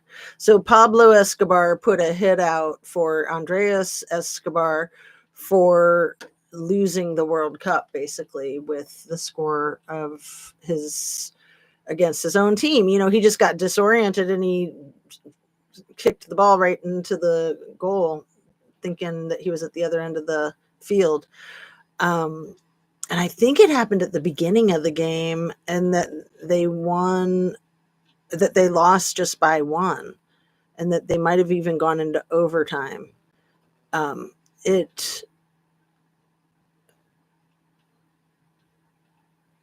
I almost want to play you guys this official trailer, but I won't. So the movie wasn't made until after 2010. It happened like in the early 90s. Because I remember I was at Evergreen State College when it happened. So it was like super early 90s. It might have even been like 1989. No, it was in the 90s. So early 90s. and then was the game in Los Angeles? Yeah, I think the game was in Los Angeles that happened. Columbia national football team. And then let me just read to you what it says. I don't want to play a video for you. I'll read you what it says. Two Escobars explores the intertwined fates of two unrelated Colombia men who shared the same surname, Pablo Escobar, the notorious rug lord, and Andres Escobar, the beloved soccer star. The film delves into the complex relationship between Colombia's rug cartels, particularly Pablo's Medellin car that doesn't tell, and the rise of Colombian soccer in the late 80s and early 90s. Pablo Escobar, known as the world's most powerful kingpin, used his vast wealth to finance and build the Colombian national soccer team into a formidable force. The influx of rug money transformed the team into South American champions, making them favorites to win the 1994 World Cup. The documentary examines how soccer became more than just a sport for Colombians. It became a symbol of national identity and a source of pride in a country plagued by violence and civil unrest. The narrative takes a tragic turn when it focuses on Andres Escobar. He was unalived like a week later in the streets of Colombia, I think. Colombia's biggest soccer star at the time, during a crucial match against the United States in the 94 World Cup, Andreas committed a devastating error by scoring an own goal. That's what they call it, own goal, which led to Colombia's elimination from the tournament. Less than 10 days after this shocking mistake, Andreas was red-rummed outside of a bar in Medellin, pew-pewed 12 times by an assailant who reportedly shouted goal with each pull of the trigger. The documentary explores the mysterious circumstances surrounding Andreas' passing, questioning whether it was an isolated incident or if gambling organizations controlled by the cars that don't tell were responsible. It also examines the broader context of Colombia's violent civil war and the impact of Pablo Escobar's criminal empire on the country's social and political landscape. Through interviews with key figures, including former Cars That Don't Tell members, soccer players, and family members, the two Escobars paints a revealing portrait of both men and the turbulent era they lived in. The film highlights the stark contrast between Pablo's ruthless criminal activities and Andreas's attempts to be a positive role model for this community. It also sheds light on the complex emotions many Colombians felt towards Pablo Escobar, who was simultaneously feared as a brutal criminal and admired by some for his Robin Hood-like gestures towards the poor. See, that's what little T is missing. He only has the Robin Hood-like gestures, reverse, robbing from the poor to give to the uber wealthy. The interweaving the stories of these two influential figures, the documentary provides a thought-provoking examination at the intersection between sports, crime, and politics in Colombia during one of its most turbulent periods. It's very well done. I've watched it more than once. It's that good. Let's see. SS was an average-looking 18-year-old. Now she looks in her 30s at 21. LOL. So, yeah, initially I thought she was a very beautiful young woman, and I didn't think she looked older than 18. But then there was all that riffraff, mostly coming from the King Riffraffer, a content creator whose Beetlejuice name we will not mention, and saying that she was a lot older. So, yeah, rugs and stress will do that to you, looking like she's in her 30s at 21. And yeah, I mean, once her personality was showing, she didn't look pretty at all. So let me say something completely insane, Fred Field, because I don't think I've said anything quite completely insane yet in today's video, and that's going to be my new thing. Just to spit it out there. What do you guys think? I haven't even completely cooked this thought, but Scammy and Kylie looked so much alike, right? Eugenics.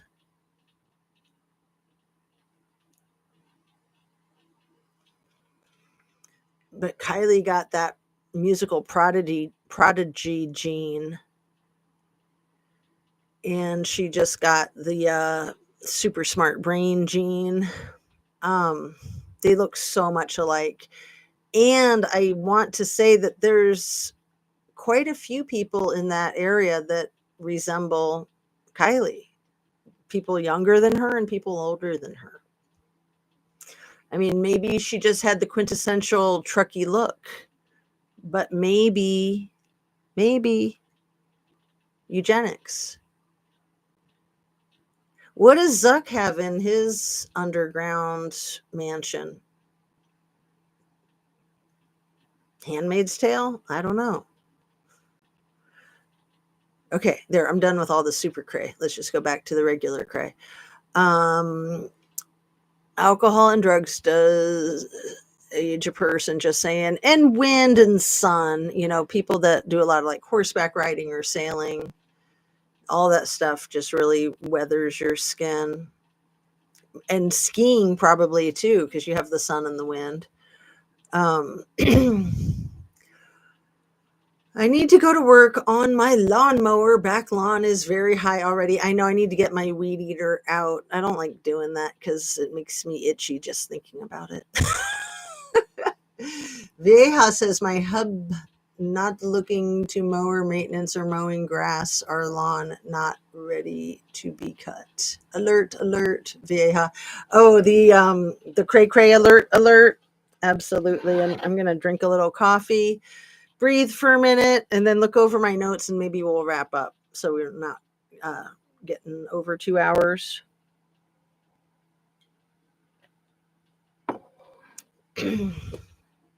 So many freaking topics in one video. So I did want to go back to talking more about Casey Taylor. I think it's Casey Taylor. Sometimes I get confused and think it's Taylor Casey. But Casey Taylor, the tall, black trans woman from Chicago who went down to the Bahamas for a yoga certification program that was the same. It's called YTT, Yoga Teacher Training. So it was the same 200-hour training that I did last year. The program that I did was like 20 hours a week for 10 weeks. It was longer. 20 hours a month for 10 months. That's what it was, equaling 200 hours. The program that she went to do at that weird community place down there was probably, would it have been like 20 days of 20 10-hour days? That's probably what it was. Wow. Wait, no. Yeah. Well, because if you did 40 hours in a week, if you did like a regular 40-hour work week, you could do it in 4 weeks, which is what I think, what I've seen done in the States, if for like a crash course. It's like 40 hours a week for 5 weeks. Yeah, it would have to be for 5 weeks to then be, unless you did more than 40 hours a week, and you could get it into 4 weeks. But it's an intense process. I would not want to do that. Doing it the 10 hours a month, no, 20 hours a month for 10 months. That was intense. Just the 20 hours a month. But it was one weekend. It was a 20-hour weekend. So It was exhausting. Each day by itself was exhausting. The weekend would take a while to recover from. It took days to recover from each weekend. And it wasn't just the physical yoga, it was like just the psychological, it's just a lot of information that you're absorbing. So, anyway, it just seems like too much to digest. So, she was there for that training. She disappeared in the middle of the night. They tried to say she went swimming in the ocean. So, the poor girl in the Dominican Republic recently, um, whose name starts with an S, Sudiska Konaki. Sudiska Konaki. It's a cool name. So she was partying with people, and there's videotape footage of her hanging out with that weird guy from Indiana or Iowa who seems kind of like a Joran Vandersloot type almost, except without the silver spoon, maybe. But I mean, obviously, these kids aren't poor. They're going on these expensive vacations while they're in college.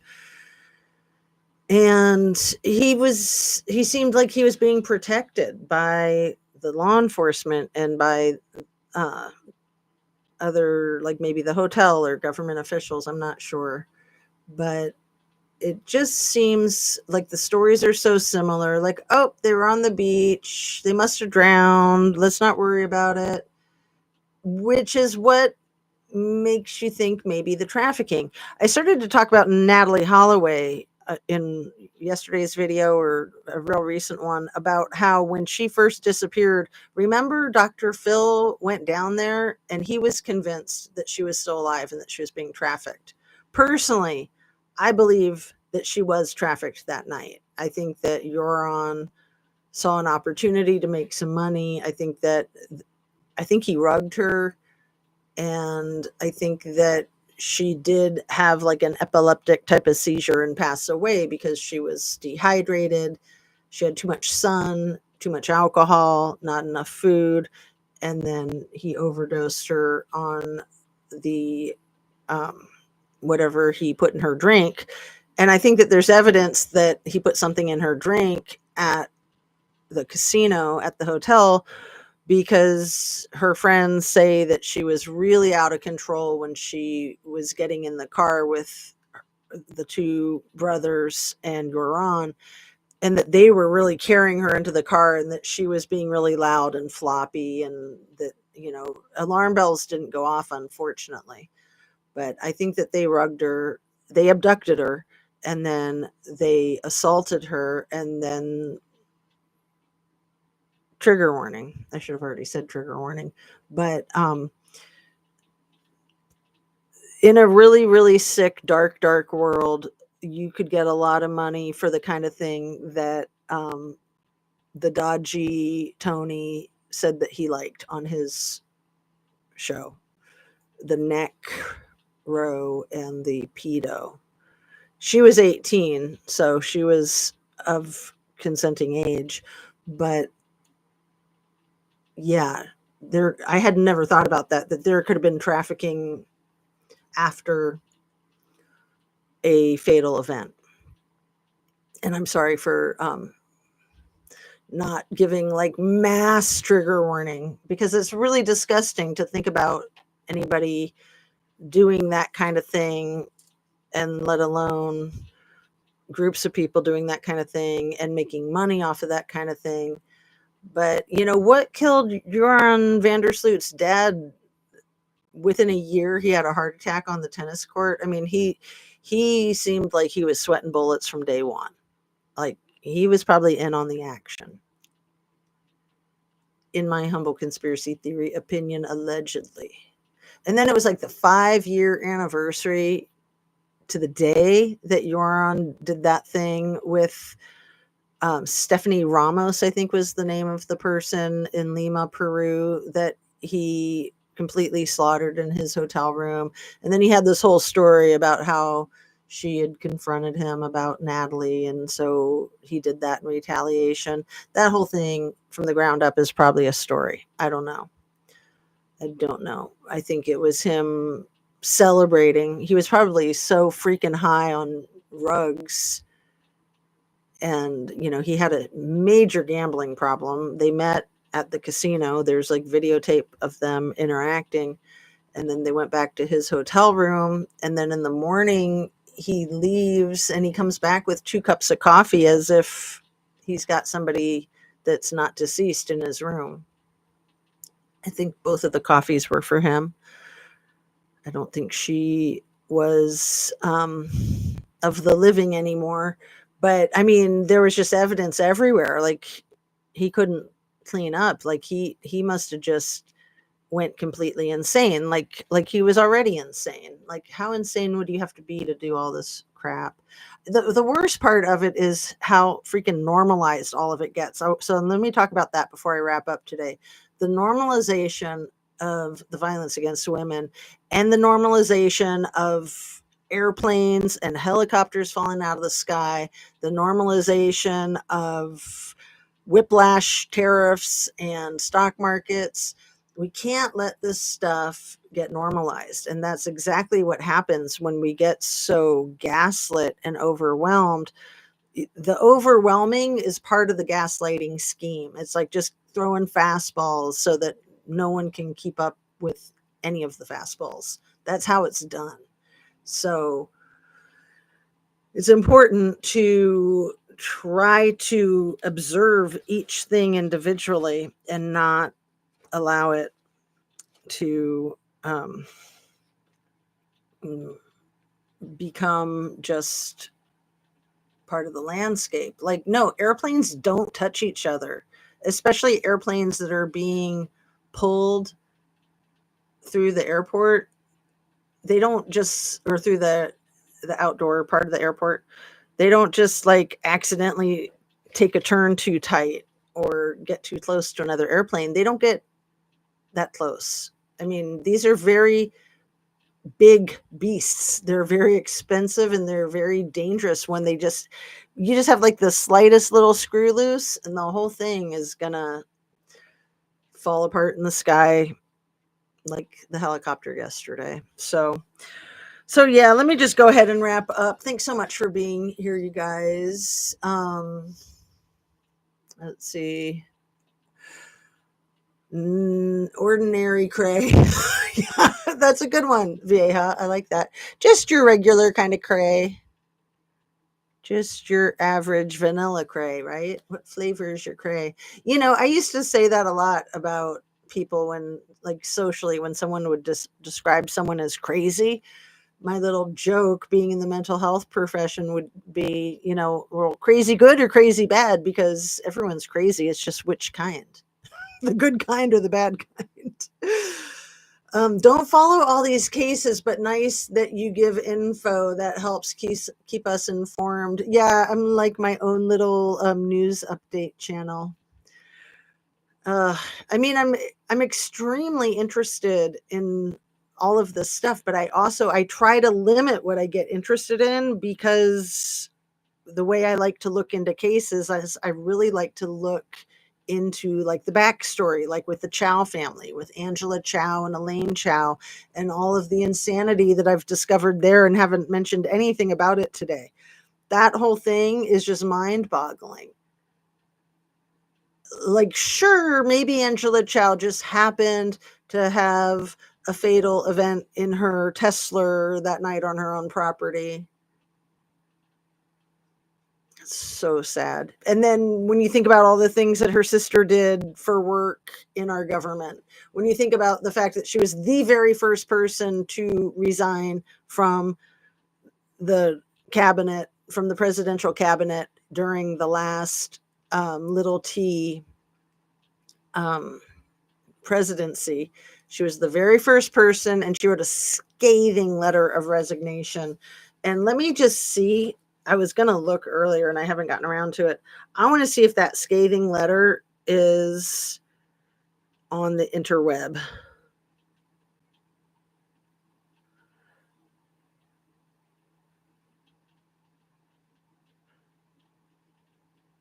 So she was the first person to resign, and Donnie already hated her. He hated her because the whole thing with, he'd call her the crazy China lady, and she wasn't Chinese. She was Taiwan. She is Taiwanese. Excuse me, but her family shipping company was all about the China trade. So, like, what does this have to do with what's going on right now with the 145% tariffs against China? Let's see if it comes up.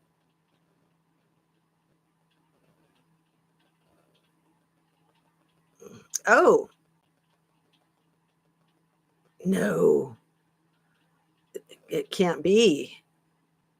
It is. Oh my goodness, you guys, I got to read this to you. Let's see. Okay. Let me see what it says. Dear Department of Transportation colleagues, this is the day after the insurrection that her husband was likely in the building that was being attacked, and maybe she was too, I don't know. Yesterday, our country experienced a traumatic and entirely avoidable event as supporters of the president stormed the Capitol building following a rally he addressed. As I'm sure is the case with many of you, it deeply troubled me in a way that I simply cannot set aside. I am tremendously proud of the many accomplishments we were able to achieve together for our country, and I will never forget the commitment you have for this department and the United States of America. I'm hopeful that many of you will carry toward our vision to improve the lives of Americans through this department and beyond. Today, I am announcing my resignation as the U.S. Secretary of Transportation to take effect on Monday, January 11th, 2020. Wasn't that 2021? I think. Yeah, that's funny that she put the wrong date on it. We will help my announced successor, Mayor Pete Buttigieg, with taking on the responsibility of running this wonderful department. With all good wishes to each of you, sincerely, Elaine. So I wonder if that was the only letter that she wrote or if there was another one. And it is really wild that she put the wrong date on it. Isn't it? What's this?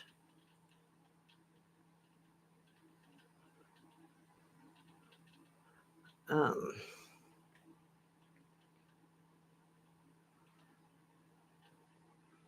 think it's something different. No? Anyway, I'll put my phone down and say goodbye to you guys. It's Friday, so hopefully I'll see you over the weekend. I mean, there's just so much material. I could have done a second video last night aside from my yoga video. But yeah, especially since my video yesterday was only an hour, but today it's long. I've covered a lot of ground. And is there anything that any loose end that I feel like I need to wrap up? I just can't underscore enough the importance of the no remains removed from the 1122 King Road residence, and the fact that 11/9/22 was the day that the last episodes of The Handmaid's Tale were dropped until this week. So it's nuts. It's absolutely nuts. And then, with the trafficking,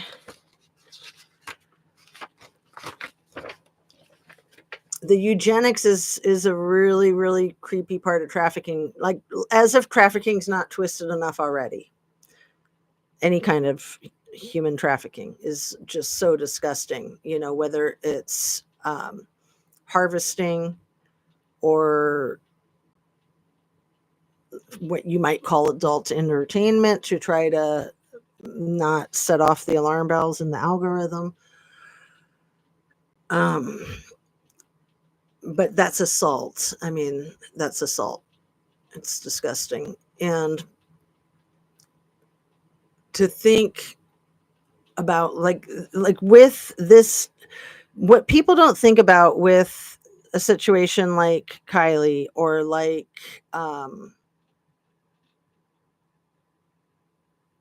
Natalie Holloway is that in order to do the horrible things that they want to do, even if they're not going for the full traffic crap, it not only involves the assault, it also involves kidnapping.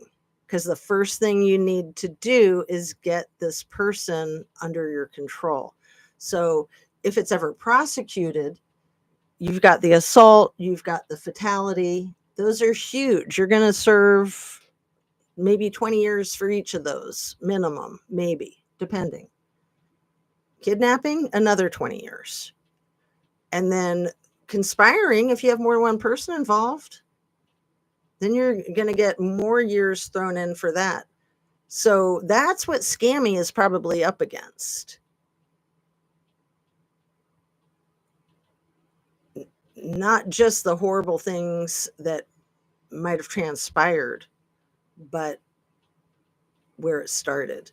And then going back to that crazy little bomb that I dropped with how much her and Kylie looked alike, maybe that had something to do with the eugenics. I don't know. It's a question. Could it have had something to do with eugenics? Are they doing that there in Truckee? Is that a thing? And then when you have surrogacy, so like with Handmaid's Tale, you've got surrogacy. So not only do you have the kidnapping, you've also got the captivity. You've got to hold these people in captivity throughout the gestation. And then what do you do with them when you're done with the baby making? Do you get another baby making going, or do you delete them? You can't really free them because it could come back to bite you.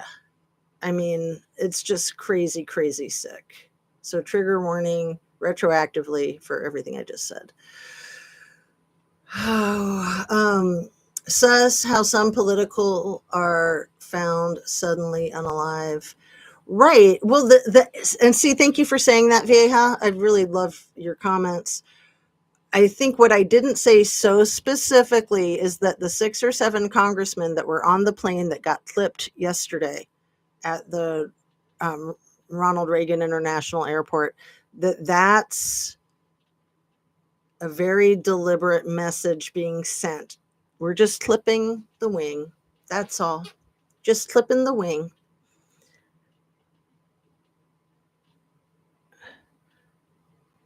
But if there is a conspiracy,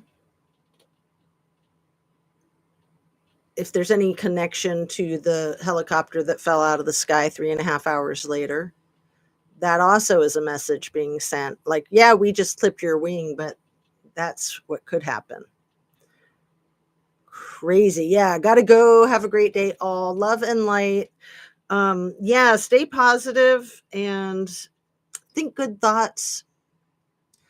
You know, I always say it's important to not stick our heads in the sand. It's important to pay attention if this is indeed what's going on. I think it's really important to ask the questions. Like, is this all just a whole bunch of coincidences piled on top of each other? Or is there some method to the madness? I'll leave that up to you to decide. So I will go ahead and sign off. Love you guys. Thanks so much for watching and see you very soon. Have a great weekend. Take care.